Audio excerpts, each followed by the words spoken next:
Kaibigan, bakit po niyo ako ipanatawag po ngayon? Ano po pong prediction na yan?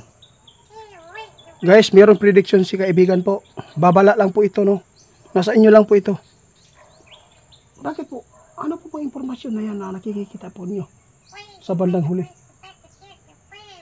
Ito po yung prediction ni kaibigan, guys. May panahon at darating ang panahon ang Pilipinas nakakaawa. Bakit po niyo nasabi yan, kaibigan? O alam ko po yan, oo. Pero wala po tayong kapangyarihan para maipaabot po sa taas po ito. Ito po yung nakikita ninyo.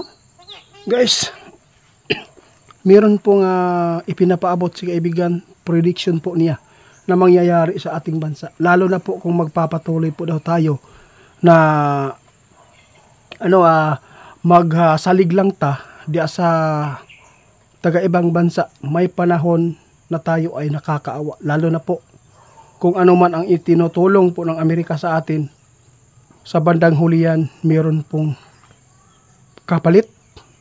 Masakit po ito isipin, guys, na mangyari sa atin. Dapat po mag-ingat tayong lahat. No, dapat po ipagdasal natin na hindi po ito mangyari, yung prediction na sinasabi ng ating kaibigan. Nakakaawa po yung mga anak po natin na maliit pa. Bakit po niyo sabi yan, kaibigan? Ito po yung nakita po ninyo, yung tulong po ng taga-ibang bansa dito sa Pilipinas. Dapat po daw talaga, guys, na tumayo tayo ng sarili po natin na bansa ba. Yun po ang nakita ni kaibigan ngayon. No?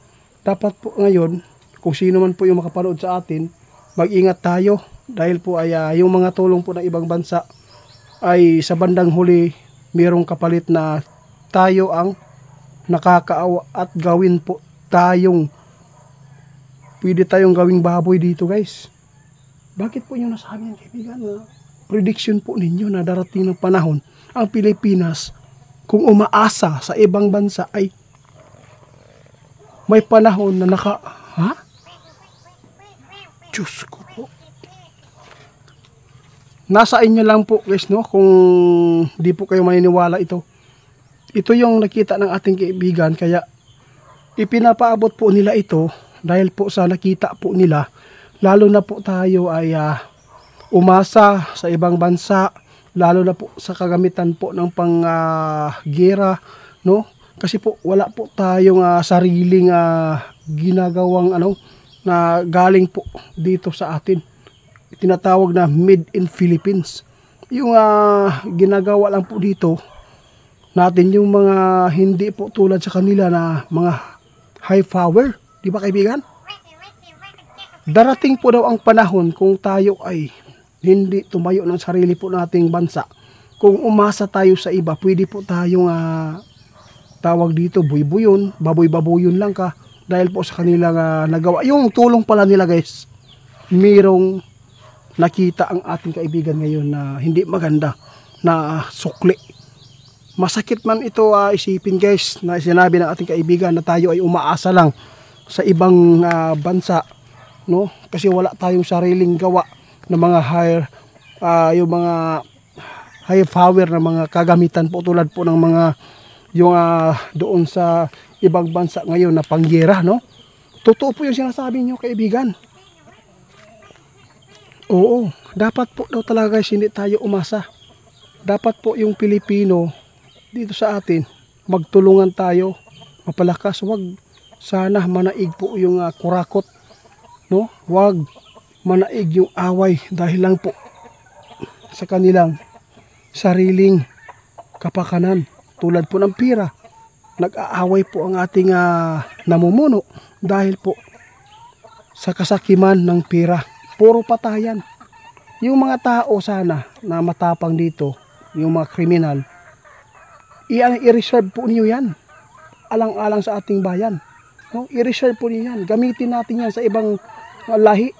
Kung sila oo, tama po yan. Kung meron kayong tapang, kung Pilipino lang po ang inyong biktimahin, wala kayong kwenta, sabi ng ating kaibigan.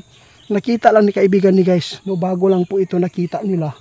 Kasi po, mayroong panahon na mangyayari talaga ang pagsingil sa atwa, sa tabang sa ibang bansa. Kaya napaabot po ito ng ating kaibigan. Baka po daw meron po makapanood na merong mga tungkulin dito sa ating bansa. Tama po ang sinabi ng ating kaibigan. Dapat po tayo ay magsikap ng sarili po natin na mga paa. Yung mga namumuno sa atin dapat po mag kuan og unsay maayo na itulong po niya dito sa atin. Hindi tayo pwedeng umasa na lang po sa ibang bansa. Pwede po tayong anong oras bawian kung ano man po yung nakuha natin.